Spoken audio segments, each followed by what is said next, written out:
Dear friends, welcome back. Take a deep breath and allow yourself to soften. Have you ever worked tirelessly for something? Your job, your family, your spiritual growth, only to find yourself drained, empty, and disheartened? Have you ever wondered why, despite all your effort, your heart still feels heavy, your energy still low, and your peace still far away? You are not alone. Many people on the path of self-cultivation, including sincere spiritual practitioners, face this same question: why do I feel tired even while walking a path that should bring joy?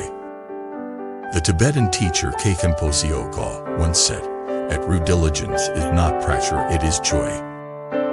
That sentence holds the key. Most of us confuse diligence with struggle. We believe that if something is good, we must push ourselves hard to achieve it. But spiritual growth, like a flower blooming, cannot be forced. When effort is driven by tension, it turns into resistance. When effort is rooted in joy, it becomes awakening. Let's look deeper. When you meditate, do you feel anxious to reach calm? When you pray, do you secretly expect results? When you help others, do you feel disappointed if they don't appreciate it? All of these are signs that your effort is mixed with self-centered striving.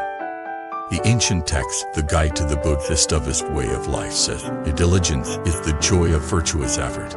Joy, not stress, is the measure of true diligence." This means that spiritual effort is not about fighting yourself, it's about aligning with your deepest truth. Think of a river. It doesn't rush to reach the ocean, it simply flows, following its nature. A river doesn't say, "I must try harder to be water." It already is. Likewise, your practice doesn't require force, it requires flow. When you try too hard, you are usually chasing an image of what you think enlightenment should look like. You compare, measure, and judge. My meditation isn't deep enough. My chanting isn't pure enough. My life isn't peaceful enough. These thoughts create subtle tension, and tension blocks transformation. The Buddha never taught us to torture ourselves into awakening. He taught us to see clearly, to understand, and to release what no longer serves. That is the real practice. Once, a student asked a Zen master, "How long will it take to reach enlightenment if I meditate every day with full effort?" The master replied, "At 10 years. The student frowned. "What if I try twice as hard?" The master smiled. "Then 20 years.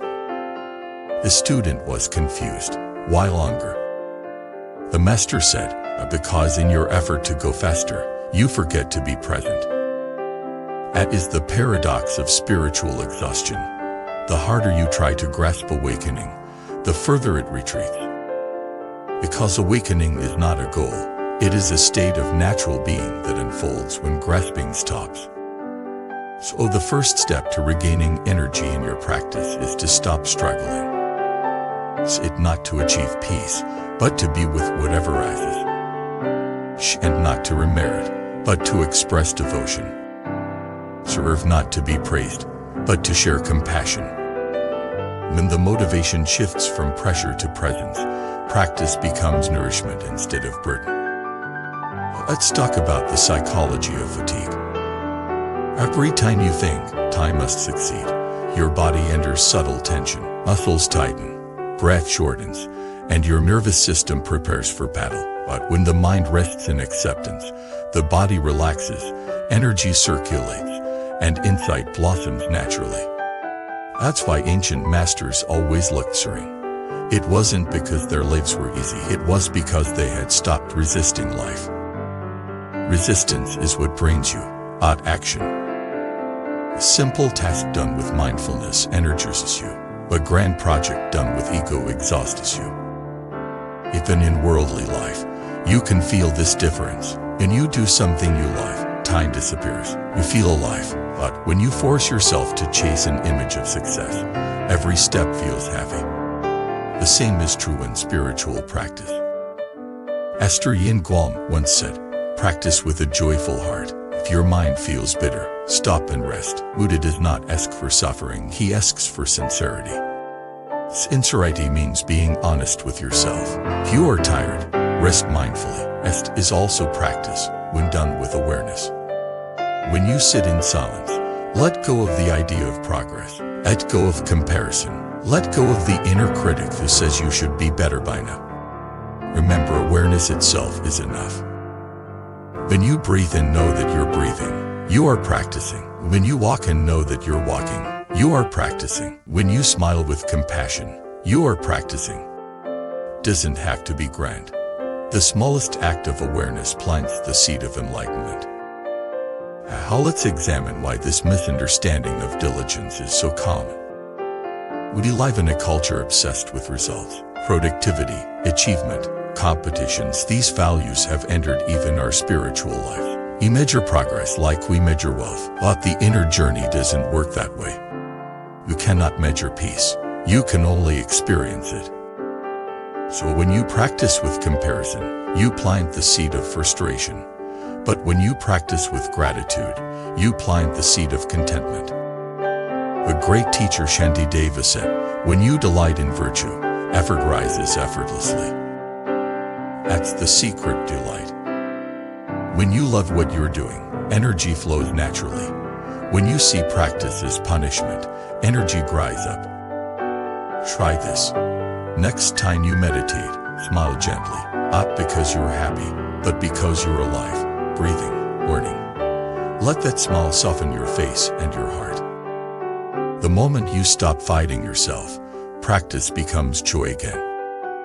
But what if you say, I can feel joy right now, my life is too heavy? And begin with acceptance. You don't have to force happiness. Sit with your sadness, your fatigue, your confusion. Look at them gently, without judgment.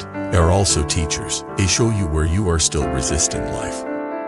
When you make peace with your pain, even suffering becomes sacred. That's the deeper meaning of diligence, is to keep walking with awareness, no matter how you feel. Because even slow steps move you forward when taken with mindfulness. Ikenposioka used a beautiful image. Practice is like tending a garden. You can pull on the shoots to make them grow faster. You water them, give them sunlight, and wait. If you poach, you break the plant. If you wait with care, the flowers bloom naturally. So, my dear listener, stop pushing so hard. Let your practice breathe. Let your heart rest in the rhythm of life. When you do, something magical happens. Your energy returns, not from effort, but from alignment. It's like swimming with the current instead of against it. The Buddha called this trite efforts the middle path between laziness and straying. Right effort feels like harmony, not pressure. It's the energy that rises from love, not fear. To cultivate it, remember 3 principles. First, patience. Real growth takes time. The sun rises slowly, yet it never fails. Second, balance. Alternate practice with rest, action with reflection. Third, trust. Trust that the path is unfolding perfectly, even when you can't see progress. When you embody these, every moment becomes practice. Washing dishes, walking to work, talking to a friend, all become opportunities to return to awareness. And fatigue transforms into gentleness. Struggle turns into grace. Esther Yin Guan said, the heart that forces itself to be holy becomes dry. A heart that allows itself to awaken becomes alive. So let your heart be alive. Even if your meditation feels shallow, keep showing up with sincerity. Even if your chanting feels dull, keep chanting with life. Even if your energy fades, rest without guilt. The path doesn't ask you to be perfect, it asks you to be present. And here lies the final truth. The exhaustion you feel doesn't come from doing too much, it comes from doing without awareness. When you reconnect with awareness, even the busiest life can feel peaceful.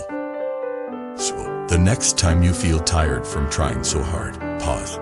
Place your hand on your heart and whisper, I am already enough.